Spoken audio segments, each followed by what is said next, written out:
Assalamualaikum warahmatullahi wabarakatuh. Apa kabar anak-anak ibu semua? Alhamdulillah. Bertemu lagi dengan Ibu Irawati dalam mata pelajaran pendidikan agama Islam dan budi pekerti. Untuk pertemuan kali ini kita akan membahas indahnya nama-nama Allah Subhanahu wa Ta'ala. Sebelum kita masuki pelajaran kita, sebaiknya kita berdoa dahulu agar ilmu yang kita pelajari dapat bermanfaat bagi kita. Berdoa mulai. Bismillahirrahmanirrahim. Rabbik zidni ilman warzuqni fahman. Amin.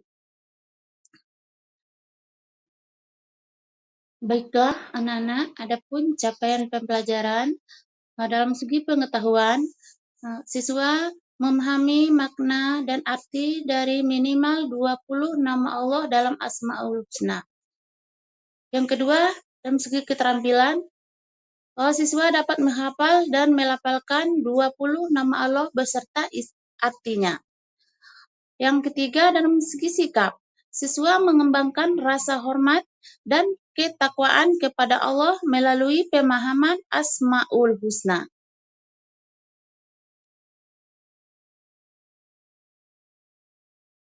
Adapun tujuan pembelajaran kita pada hari ini yaitu untuk segi pengetahuan,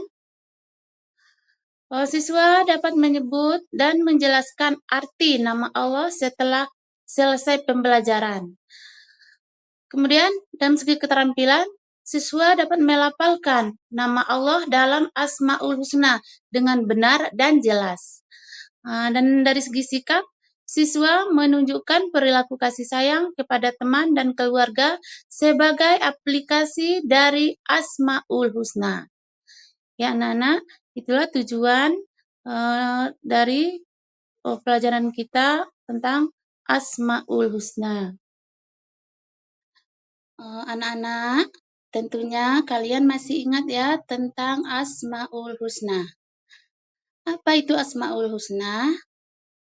Iya, nama-nama Allah Subhanahu wa Ta'ala yang baik. Berapa jumlah Asmaul Husna? Ada 99.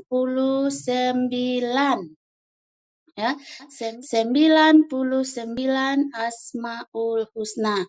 Yang kita bahas untuk hari ini yaitu 4 Asmaul Husna, yaitu As-Samad, Al-Muqtadir, Al-Muqaddim, Al-Baqi. Nah, kita lihat dulu tentang As-Samad. As-Samad, Allah Maha dibutuhkan.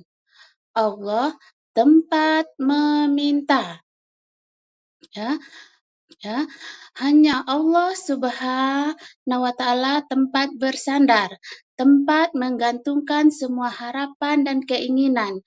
Semua makhluk harus mengakui sifat maha dibutuhkannya Allah Subhanahu wa Ta'ala dalam kehidupan sehari-hari. Ya, bagaimana cara menerapkan sifat as-samad? Yaitu dengan menjadikan Allah Subhanahu wa Ta'ala tempat meminta yang utama. Terus berusaha membantu orang lain semampu kita. Berusaha bermanfaat bagi orang lain. Ya, itu cara menerapkan sifat as-samad. Terus yang kedua, Al-Muqtadir. Al-Muqtadir yaitu Allah Maha Kuasa. Allah Maha menentukan. Allah Subhanahu wa Ta'ala Maha Kuasa atas segala sesuatu alam semesta beserta seluruh isinya berada di bawah kekuasaan Allah Subhanahu wa Ta'ala. Jadi Allah, semua yang ada di atas dunia ini hanya Allah yang berkuasa. Ya, bahkan diri kita pun Allah yang berkuasa. Kalau Allah berkehendak, apapun bisa terjadi. Ya.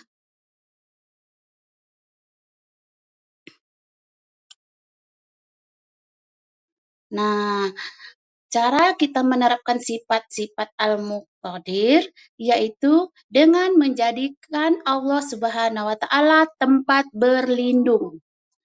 Berlomba-lomba dalam amal kebaikan, ya. Nah, itu sifat dari Al-Muqtadir. Terus selanjutnya Al-Muqaddim. Al-Muqaddim yaitu Allah Maha mendahulukan. Allah lebih dulu dari makhluk ciptaannya. Ya. Nah, coba kalian perhatikan benda-benda di sekitar kalian. Misal, papan tulis, meja, atau kursi. Semua benda tersebut dibuat oleh tukang kayu. Ya, mana yang lebih dulu ada, meja atau tukang kayu? Ayo, siapa bisa menjawab? Nah, tentu saja tukang kayu yang lebih dulu ada daripada meja, ya. Nah, begitu pula lebih dulu Allah Subhanahu wa taala daripada umatnya, ya. Nah, terus bagaimana cara menerapkan sikap al-muqaddim? Nah, senantiasa berbuat kebaikan, terus mengerjakan sesuatu yang bermanfaat, terus jangan menunda-nunda pekerjaan, dan utamakanlah kepentingan umum daripada kepentingan pribadi. Ya, itulah sifat al-muqaddim. Terus yang terakhir yaitu al-baqi. Al-Baqi, Allah Maha Kekal. Allah tidak mati. Ya, Allah tidak mati. Perhatikanlah setiap peristiwa bencana yang menimpa, seperti banjir, gunung meletus, tanah longsor. Ya, itu semua kekuasaan Allah. Ya, kekuasaan Allah. Allah Maha Kekal. Semua bencana itu menunjukkan bahwa semua yang ada di alam ini akan rusak. Semua tidak ada yang kekal, bahkan manusia pun tidak akan kekal. Ya, tidak ada yang kekal kecuali Allah Subhanahu wa taala. Jadi, kita hidup di atas dunia ini harus banyak berbuat baik, ya, berbuat baik sesama teman. Kenapa? Karena dunia ini hanya persinggahan, ya. Allah Maha Kekal. Hanya Allah Maha Kekal. Serahkan segala urusan kepada Allah Subhanahu wa taala dan yakinlah bahwa Dia akan mengatur segalanya dengan sebaik-baiknya. Ya, itulah empat dari Asmaul Husna yang kita bahas pada hari ini, dan semoga bermanfaat dalam kehidupan kita sehari-hari dan bisa diterapkan dalam kehidupan sehari-hari. Nah, sikap kebiasaanku, aku selalu berzikir dengan menyebut nama-nama Allah Subhanahu wa taala, yaitu As-Somad, Al-Muqtadir, Al-Muqaddim, dan al-baqi setiap hari. Ya, bisa kita bawa seperti bernyanyi. Ya, harus kita selalu menyebut nama-nama Allah, ya. Nah, mungkin untuk pertemuan kita hari ini cukup sampai di sini. Nanti Ibu akan memberikan tugas untuk dikerjakan di rumah dan dikumpulkan minggu depan. Ya, akan Ibu beri nilai minggu depan. Nah, semoga bermanfaat bagi kehidupan kita sehari-hari apa yang Ibu jelaskan tadi. Ibu rasa karena waktunya pun sudah habis, kita ketemu lagi di minggu depan. Akhir kata Ibu ucapkan Assalamualaikum warahmatullahi wabarakatuh.